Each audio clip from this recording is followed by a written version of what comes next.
Nagbabalik po ang Frontliners. Kasama po natin si Asek Zen Collinson. Yes, Asek Zen.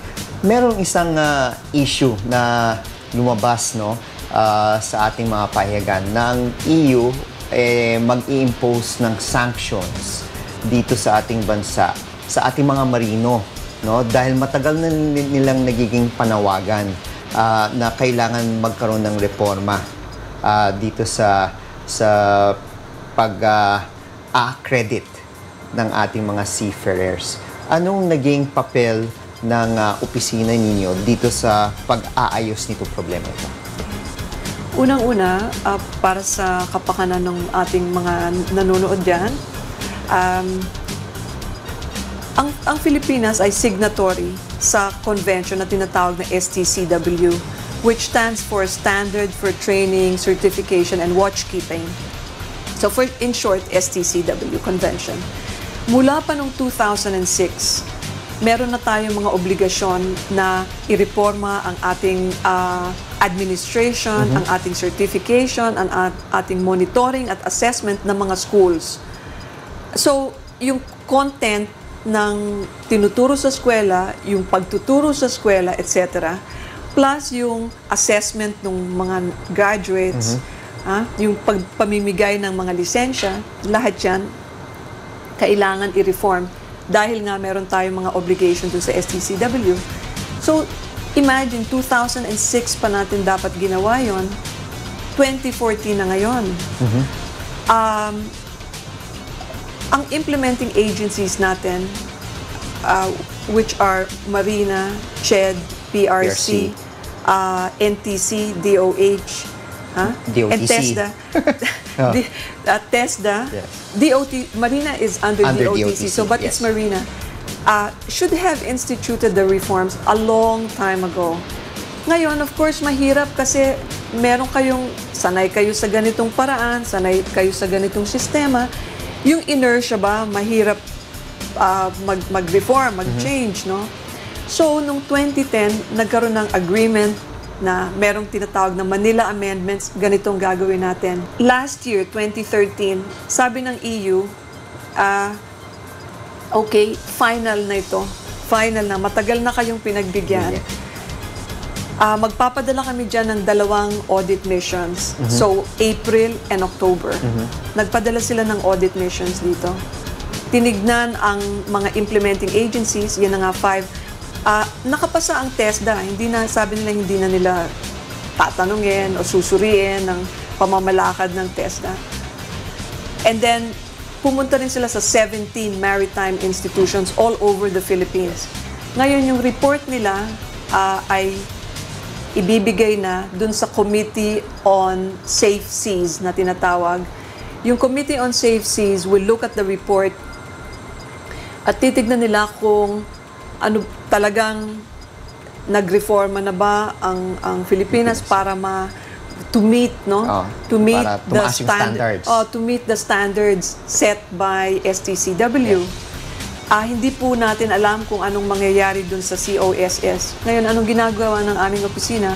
Mula pa nung nagkaroon ng itong audit mission ng April at saka itong October, maski hindi ho implementing agency in Pilipinas, kami ang tiga-pukpok.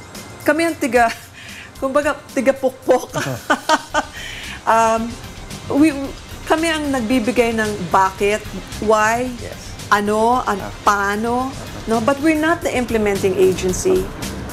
We can only exhort, encourage, persuade, but we're not the implementing agency. Ngayon, pero Team Philippines tayo. Yes. Isang grupo lang. All for one and one for all. Okay? Pag sinasabi ko na kailangan natin magreforma, I am thinking not just of one agency, not only of 5 agencies, but really the whole culture. If you sign on to a treaty, a convention. If you sign on to a convention, then you have obligations, right? Yes. Hindi tayo pwedeng maging spoiled brats na, pwede na yan, siguro pwedeng maayos yan. This is a cultural problem. And which we have to change because in a globalized world, we cannot compete having this kind of mentality. No? So we need to compete. We need to compete for our 100 million people. Our 100 million people have to compete for their country, right? Okay. So, during the interagency meetings, we were saying, well, we have to do this, this, this. Even in the auditing exercise, tumulong rin ho kami dyan kung ano ang mga best practices sa auditing. At the end of the day, maski tumulong tayo sa administration that's just the surface. You really need to reform. Yung baba. Yung baba. Ngayon, talagang problema naman ho na umusbong ng katakot-takot yung mga maritime institutions.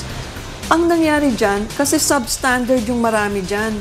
So yung yung mga eskwelahan na talagang magagaling, kumbaga yung mga UP of the world, you know, I will not mention any more schools, but yung mga magagaling na eskwela parang na-pull down.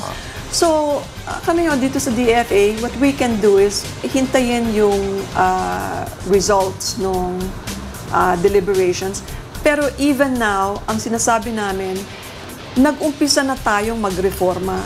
Honest to goodness reforms have been started since the issuance of EO 75, which puts the whole industry under the supervision of Marina. In fact, sinabi namin, kailangan siguro tanggalin sa rationalization program, kasi ang rationalization means you have to cut down on costs, etc. How can we live up to our commitments when you cut down the budget? Sa ngayon, kulang tayo sa assessors. Ha? So, how can you fulfill your obligations kung kulang sa tao, kulang sa pera? The government must give the wherewithal, money, personnel, for the agencies to comply. At the same time, the agencies must be willing to fulfill their obligations. Yung passage ng itong Seafarers Act is a watershed as far as we are concerned. Ito ang ating sasabihin sa Europe. Sabihin natin na kumbaga yung framework itself will be changed. Now we will have Marina on top of the situation. Now everybody has to toe the line. Well, an executive order is important, but I think a law is even more important. So this is the message that we will convey to Europe. Sa EU. Sasabihin natin na we had the good faith to pass this legislation. Please give us time for this piece of legislation to work. To work. So, that's what we will be asking them.